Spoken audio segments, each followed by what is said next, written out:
Tonight on Politics Unplugged, Maricopa County wants the federal government off its back and out of the sheriff's office.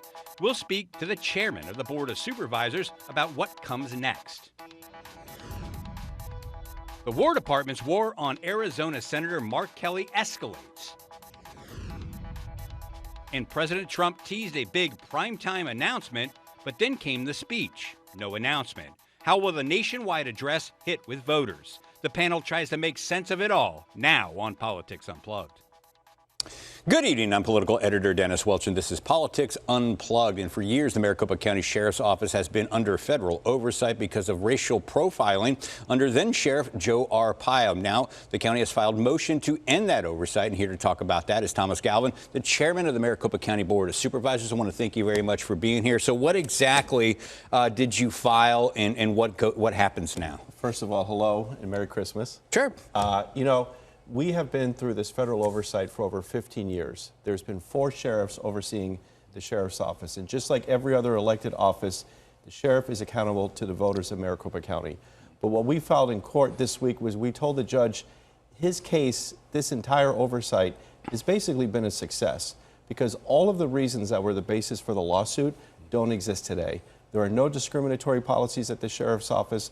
There's no pattern or practice of people violating other residents' constitutional rights. And at some point, it has to end, Dennis. This has been going on for 15 years. It has cost $350 million. But our message to the judge is mission accomplished. This has been a success, but now we need to move on. My understanding is that you're in compliance with the first phase of what happened here, but under the second phase, there are still some issues there regarding traffic stops and internal investigations. That gives you no pause. No. So the first phase, 100% compliance, but the first phase was all of the reasons underlying the basis of the lawsuit. But since the lawsuit was first filed in 2007, there have now been 4 different orders. In fact, 2 of them since I came on as a county board supervisor. But in the second phase, they're all about operational logistics and about this paper jam, what do we call a backlog. And it's just like you're finding this is wagging, the tail is wagging the dog, right? Or I screwed that up. But what happens is that the paperwork is now creating the whole reasons for the orders. And what we did is we hired a constitutional law experts who have said to the judge, we can take care of this ourselves, meaning the sheriff's office can take care of this themselves, but there's no basis for a monitor. His name is Robert Warshaw, who makes $2 million a year to effectively be running the sheriff's office. Have you reached out and spoken with any of the Hispanic groups, members of the community out there? Could they be nervous about this? I mean, you have a president in the White House right now who's been shown to be very aggressive when it comes to enforcing immigration laws and policy like that. You make note that Sheriff Arpaio has been out of office for years. However, his right-hand man, his former chief deputy, is now head of the office. Have you reached out and spoken with people in the Hispanic community in those groups and to get their thoughts about what it might mean for them or their thoughts about getting rid of this federal oversight? Okay, so let me pick apart your compound question. First of all, I'm the first Hispanic chairman in the history of Maricopa County. I'm the son of an immigrant from Central America, so this is an important issue for me. Yeah. Secondly, there are no allegations right now that the sheriff's office is violating anyone's constitutional rights. There's an overseer and also, there. There's no allegations that the sheriff's office currently has any pattern or practice saying that you have to discriminate people, especially on traffic stops. Also, we said in the court filing that if there's ever an issue where someone is violating the law, then that has to be addressed through the court system, but that would just be like any other law enforcement agency, not only in Arizona, but throughout the country. You also asked about the president. Those are federal issues which are impacting any law enforcement agency across the country. This is the environment this is taking place in. Our point is that this federal oversight situation is costing $30 million a year. It has put a considerable drain on resources for the county sheriff's office. They have to pull in people off the roads, off the street to address this backlog of paperwork. For what purpose? To show already that years ago, the county sheriff's office got rid of all the problems that were promulgated by the sheriff, which was 4 sheriffs ago. So, and what has the public reaction been to this when you go out and speak to these groups? Yeah. And what are they saying? Is there any concern? It depends on the organization and the group. So some groups like the ACLU, which are complaining about this, they're making money off of this, right? We have to pay their legal bills. You have to pay their legal bills. Your viewers have to pay their legal bills. But on the other hand, it doesn't mean that we're not paying attention or we don't care about these issues. We absolutely care about these issues. The reason why the County Board of Supervisors filed this in court is that we set the purse strings for all county agencies, including the Sheriff's Office. So you would know, or you can imagine, that if the Sheriff's Office and whoever was sheriff was promulgating discriminatory policies or had practices that were doing that, we would immediately take issue with this. I'm accountable to the voters. My 4 colleagues on the board are accountable to the voters. The sheriff is accountable to the voters. We should not be accountable to an unelected bureaucrat who's raking in millions of dollars a year. Let's talk about what happens now. What do you expect to happen? You filed the documents. You filed the stuff with the courts. When do you expect a decision to be made? I have no idea how federal court timelines work. Obviously, in the judicial system, things move in their own timeline. But it was essential for us to finally move forward on what is called a Rule 60b-5 motion to say to the judge, everything you've been asking for has been accomplished and has been done. And we will continue to work with other groups in the community, but we need to get this department out of under federal oversight. It has hurt the law enforcement community, it has affected recruitment, it has affected retention in the department, and from a public safety perspective, we want everyone to be safe. We want to make sure that we're deploying resources to keep people safe on the streets. Okay, let's wind down this segment there. Let's talk about this, your first year as the chairman of the Maricopa County Board. You had a big list going into the year. You were telling me right before we started taping that you have accomplished that. What is the number one thing you think you accomplished this year? I mean, because I think when most people think about what happened with the county, people are going to look to the stadium downtown. Right, okay. So we work on a wide variety of issues. So when I became chairman in January, I set out an ambitious agenda. I said this will be a board of action, and I aim to deliver a consequential chairmanship. This was about promoting prosperity and ensuring security on issues about economic development, housing, public safety, the budget, good government issues, elections, even animal care and control. We had accomplishments in all single one of those issues. You asked for some of the big ones. We opened up an economic development office, which is now the hub of the spoke for the entire region. Maricopa County did not have an economic development office until this year. Also, last week, we enacted a brand new zoning ordinance to address housing affordability. This is an issue that I have seen when I was campaigning, and this is an issue that I see when I meet with my constituents. That's also a big thing. And then we broke ground on a brand new elections building, which will be open for the presidential election in 2028. Now, let's end with this. We got less than a minute now, but let's talk about what you have on tap for 2026. Well, there's going to be a new chairman coming in January of 2026, so stay tuned to see who that will be. But we're going to continue addressing these issues. I also think infrastructure will be a big issue for us. But obviously, we run elections along the recorder's office, just like all 15 counties. We have statewide elections next year, and we're going to make sure we have good, smooth, open, transparent, honest elections that we've been doing the last few cycles. 2026 will be a big year for Arizona. All right, thanks for stopping by. I always appreciate talking with you. And still ahead, the military moves forward with an investigation into Senator Mark Kelly. Our panel weighs in when Politics Unplugged continues. Senator Mark Kelly fires back at the War Department. The president's polls take a tumble, and Turning Point throws a big political party. This is your political roundup. The Pentagon announced it's stepping up its review of Senator Mark Kelly because he urged soldiers and sailors to disobey illegal orders. In response, the former space shuttle commander said he won't be silenced. President Trump has seen better days. New polling reveals just 36% of Americans approve of his handling of the economy, the lowest mark he's ever seen as president. At the same time, the president took some rare bipartisan heat after politicizing the murder of legendary filmmaker Rob Reiner and his wife. Hours after the couple was reported dead, Trump posted that Trump derangement syndrome was responsible for the killing. Turning Point USA threw its first big event after one of its founders, Charlie Kirk, was assassinated. Some of the biggest names in Republican politics showed up, including Vice President J.D. Vance. And finally, Republicans want Arizona to return to its Wild West roots. Last week, they filed bills to erase speed limits on country roads and allow guns into bars.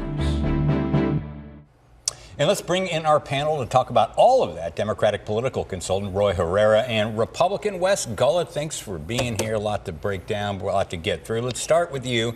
You've worked with Senator Mark Kelly's campaign. You're close with him. I want to get your take this as the Department of Defense, or the Department of War, as they like to refer to it as escalated its investigation into Mark Kelly over that video he appeared in, where he reminded members of the military that they can and have an obligation to ignore illegal orders. Just want to get your take.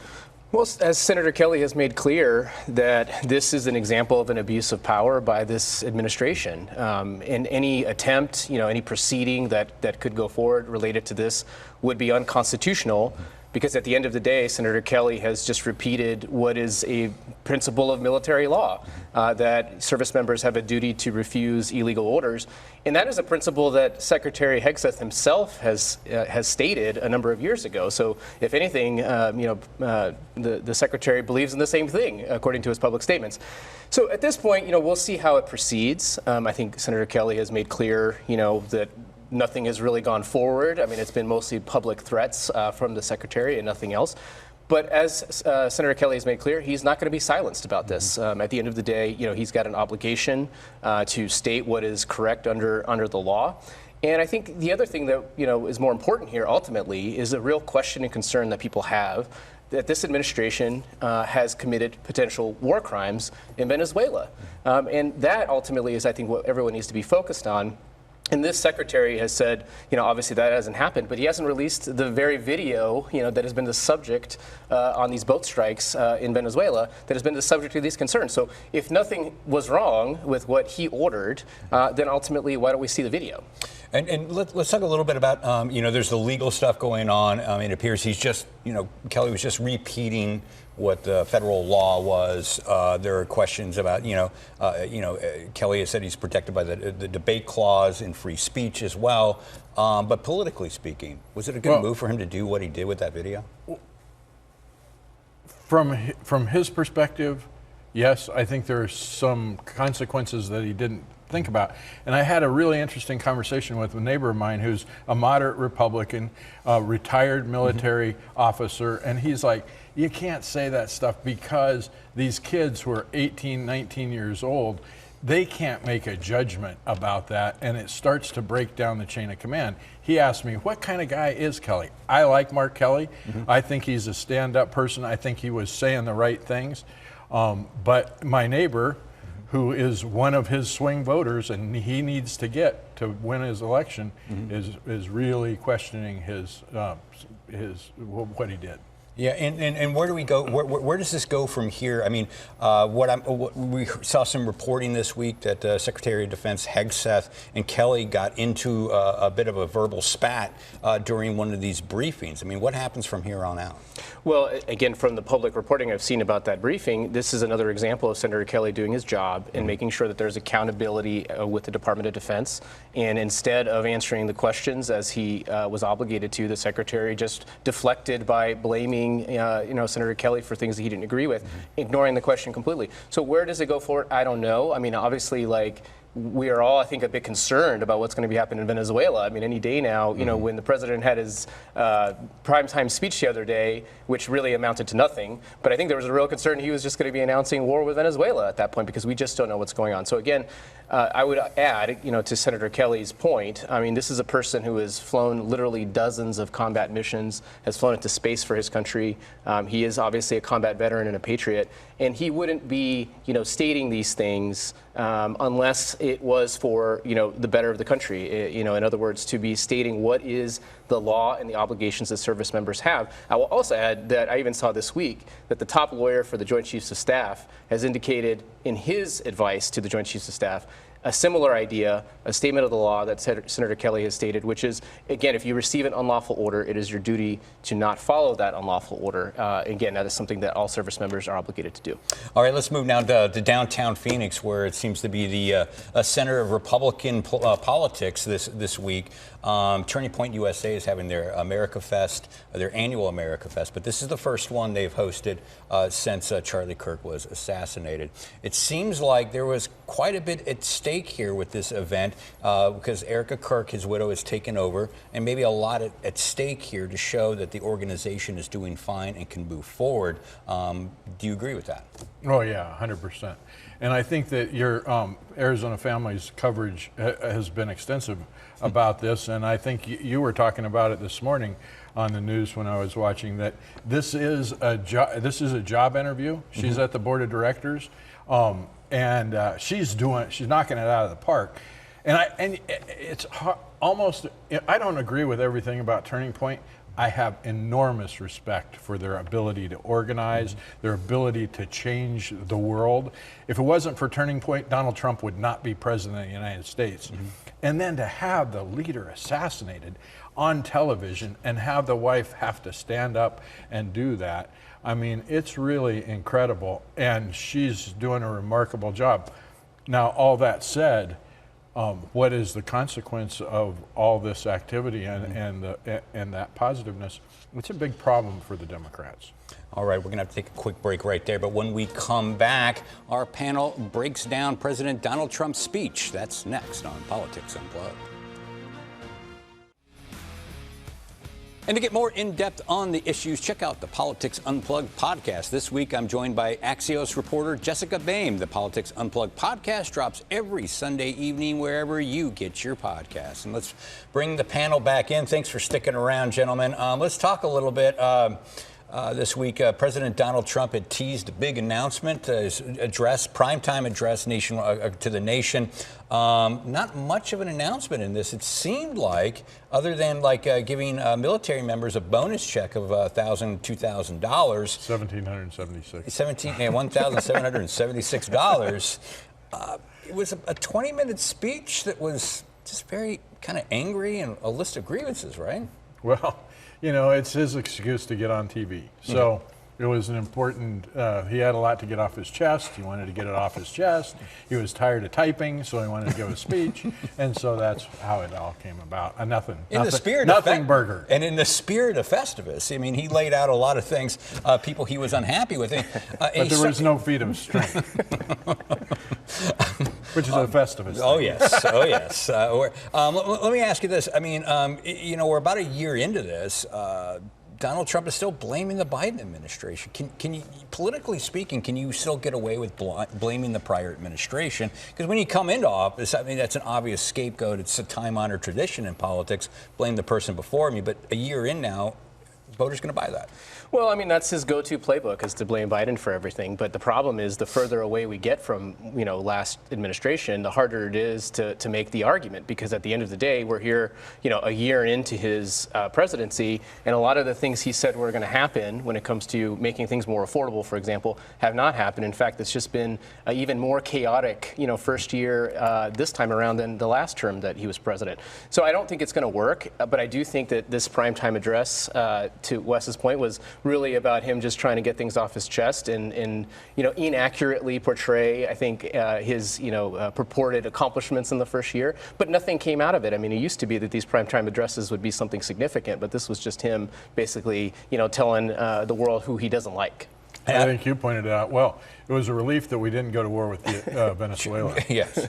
Yeah. And how do you think it hits with voters or with viewers out there? I think the blaming of Biden is important for his voters, for him to remind them that Biden was the bad guy, and to keep doing that. Well, one thing we've learned with Trump is that voters don't do a lot of research, and so him repeating his grievances is really important to keep those voters in line. Yeah, and it's interesting because I kind of wonder what the average viewer who saw that, they're waiting to see, you know, the average TV viewer didn't see it. Yeah, well, yeah, I mean, yeah, but if you're watching for like Survivor or whatever, and all of a sudden you're watching 20 minutes of this, I saw the speech and it was like he was throwing a lot of information out there, making a lot of statements, and I'm just wondering if somebody just, you know, is wanting to watch Survivor that night or whatever their favorite TV show was, if they were able to really understand when process what was going on. Probably not. I mean, it was preempted in all the stations, right? So people got to see it. But I do think that, you know, when thinking about this, whether it's deliberate or not, you know, his polling is not good. I mean, it has gone down significantly, you know, throughout this first year, but this is probably the lowest it's ever been. And And so when I look at how increasingly erratic he has been, including in this address, I think to me it's an explanation of he doesn't know what to do. He's just throwing things at the wall because the numbers are really bad. And so he's going back to your point to the old playbook of blaming Biden. Yeah, and great transition. Let's talk a little bit about those poll numbers we saw come out. I mean, it looks like in some polls his approval rating on the economy, a bread and butter issue for him, very much that with immigration got him elected in 2024. Voters now are saying 31%, only 31% say they support his handling of the economy. How can he turn this around? It's going to be very challenging. But remember, theoretically, he is not going to be the candidate in 4 years. So it's somebody else's problem, unless he figures out how to run for a third term. But he can overcome this. This is somebody who's unbelievably elastic. He can stretch this way and stretch that way. He can, and I would not rule him out. I don't think he's down and out. And I'm worried about the midterms in terms of how things are going to go for middle of the road folks. Yeah, and if you could respond to that, because it seems like I've read, and we've all seen over the past 10 years that Trump has been in politics, you know, you see the political obit that he's fading away or whatnot. He always keeps coming back. Do you see anything different happening this time around?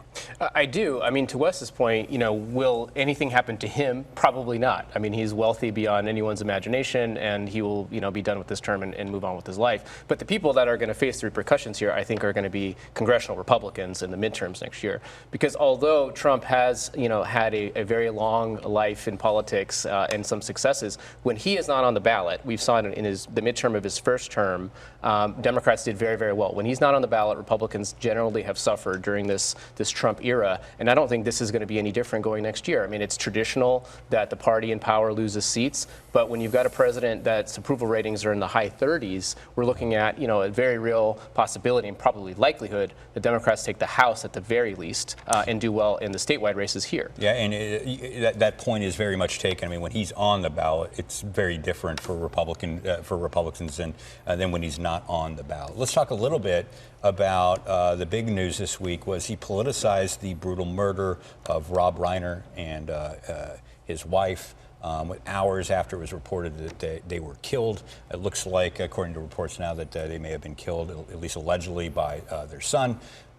He goes out and makes some statements that really angered a lot of people. I mean, is this something that's really going to stick with the public, or is this something that fades away? Well, no, it's just a classic Trump thing that you kind of, I just can't imagine.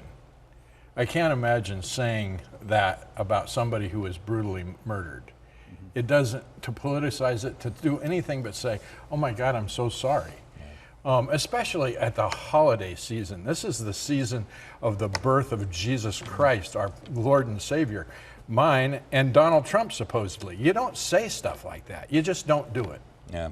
And what was your takeaway from that? I mean, you know, I was surprised with all the bipartisan blowback that he received on this. Yeah, I mean, I thought his remarks were disgusting. You know, I'm pretty desensitized, I think, at this point on things that Trump says that are offensive. But this, I think, was probably a new low for me, not only because of just, as Wes said, the tragedy here. I mean, the murder of two people by their own son. And these are two people who have other kids, right, who have to suffer through this, especially happening now. And again, you know, he only views things through the lens of like whether it affects him, whether people like him or don't like him. And that's no way to run a country, and that's no way to lead this country. All right, we're going to have to end it right there. That's all the time we have. Be sure to join us next week for more Politics Unplugged. Good night.